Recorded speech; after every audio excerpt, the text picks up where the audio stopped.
بسم اللہ الرحمن الرحیم۔ الحمدللہ، آج ہمارا سورۃ الاعراف کا رکو نمبر 18 اور آیت نمبر 148 سے آغاز ہوگا۔ تو آئیے تجوید اور مخارج کے ساتھ 18واں رکو پڑھنے، سیکھنے، سمجھنے کی سعادت حاصل کرتے ہیں اور اس میں قواعد کی دہرائی بھی کریں گے۔ تمام حضرات سے گزارش ہے کہ اچھے طریقے سے سنا کریں، اور جہاں بھی آپ کو کچھ سمجھنے میں دشواری ہو تو آپ کمنٹس کے اندر اپنا کمنٹس کر دیا کریں کہ یہ اس طرح سے سمجھ نہیں آیا، تو انشاءاللہ اگلی ویڈیو کے اندر انشاءاللہ وہ سمجھا دی جائے گی۔ اور ویڈیو کو لائک بھی کر دیا کریں اور شیئر بھی کر دیا کریں۔ اللہ پاک ہم سب کو نور قرآن سے برکتیں عطا فرمائے۔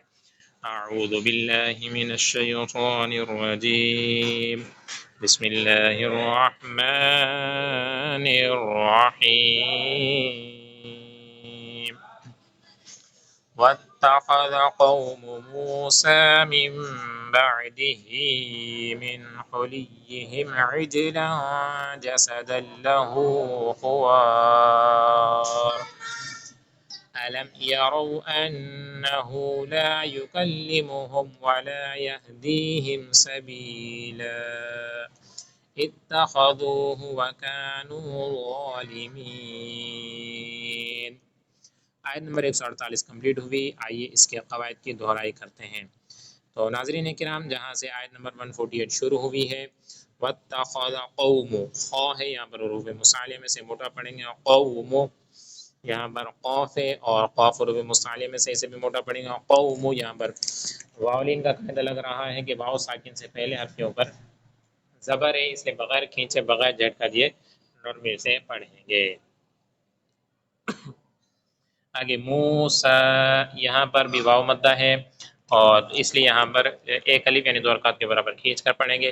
من بعدہ، نون ساکن ہے اور نون ساکن کے بعد حرف با آ رہے ہیں، لہذا اقلاب کا قاعدہ لگے گا، یہاں بھی غنہ ہوگا، چونکہ نون ساکن اور تنوین کے 4 قاعدے ہیں: اظہار، اخفاء، ادغام اور اقلاب۔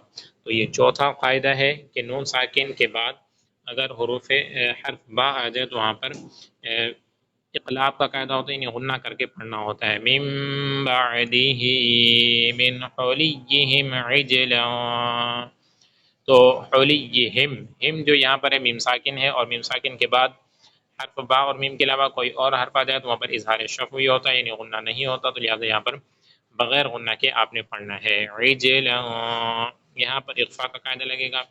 جسدن، جسدن یہاں پر تنوین ہے جسدن دال کے اوپر، لیکن تنوین کے بعد اور پھر یرملون میں سے لام آ رہا ہے تو را یا لام آ جائے تو وہاں پر غنہ نہیں کرتے، اس وجہ سے یہاں پر بغیر غنہ کے آپ نے پڑھنا ہے۔ علم یرو، علم یہاں پر اظہار شفوی کا قاعدہ لگے گا کہ میم ساکن کے بعد حرف با اور میم کے علاوہ کوئی اور حرف آ رہا ہے۔ اسی طرح سے لا یکلمہم، یہاں بھی اظہار شفوی کا قاعدہ ہے۔ ولا یہدیہم، یہاں بھی اظہار شفوی کا قاعدہ ہے۔ سبیلا، یہاں پر سامعین محترم آپ دیکھ رہے ہیں کہ چھوٹی سی میم بنی ہوئی ہے، تو جہاں بھی یہ چھوٹی سی میم آ جائے یہ وقف لازم کی علامت ہوتی ہے، یہاں پر لازمی رکنا ہوتا ہے۔ آگے بڑھتے ہیں، آیت نمبر 149 کا آغاز ہو رہا ہے۔ وَلَمَّا سُقِطَ فِي أَيْدِيهِمْ وَرَأَوْا أَنَّهُمْ قَدْ ضَلُّوا قَالُوا لَئِن لَّمْ يَرْحَمْنَا رَبُّنَا وَيَغْفِرْ لَنَا لَنَكُونَنَّ مِنَ الْخَاسِرِينَ۔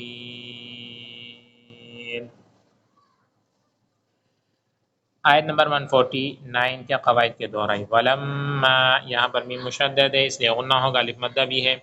سقط، قا بھی حروف مصالحہ سے، قا بھی حروف مصالحہ سے موٹا پڑھیں گے۔ فی ایدیہم، یہاں پر مد منفصل ہے کہ حروف مدہ کے بعد حمزہ دوسرے کلمے میں آ رہا ہے تو مد متصل اور مد منفصل کو 2 یا اڑھائی الف کے برابر کھینچ کر پڑھنا ہوتا ہے، اس لیے آپ یہاں پر لمبا کر کے پڑھیں گے۔ وَرَأَوْا أَنَّهُمْ، وَرَأَوْا یہاں پر واولین ہے، اس لیے بغیر کھینچے بغیر جھٹکا دیے نرمی سے پڑھنا ہے۔ آیت نمبر 150۔ وَلَمَّا رَجَعَ مُوسَىٰ إِلَىٰ قَوْمِهِ غَضْبَانَ أَسِفًا قَالَ بِئْسَ مَا خَلَفْتُمُونِي مِن بَعْدِي أَعَجِلْتُمْ أَمْرَ رَبِّكُمْ وألقى الألواح وأخذ برأس أخيه يجره إليه. یجرہ یہاں پر مد منفصل ہے کہ جو حمزہ ہے وہ دوسرے کلمے میں آ رہا ہے. الیہ یہاں پر مد لین عارض کا قاعدہ لگے گا کہ حروف لین کے بعد عارضی سکون ہے. الیہ. قال ابن إن القوم استضعفوني وكادوا يقتلونني فلا تشمت بي الأعداء ولا تجعلني مع القوم الظالمين. آیت نمبر 151. قال رب اغفر لي ولأخي وأدخلنا في رحمتك وأنت أرحم الراحمين. صدق الله العظيم.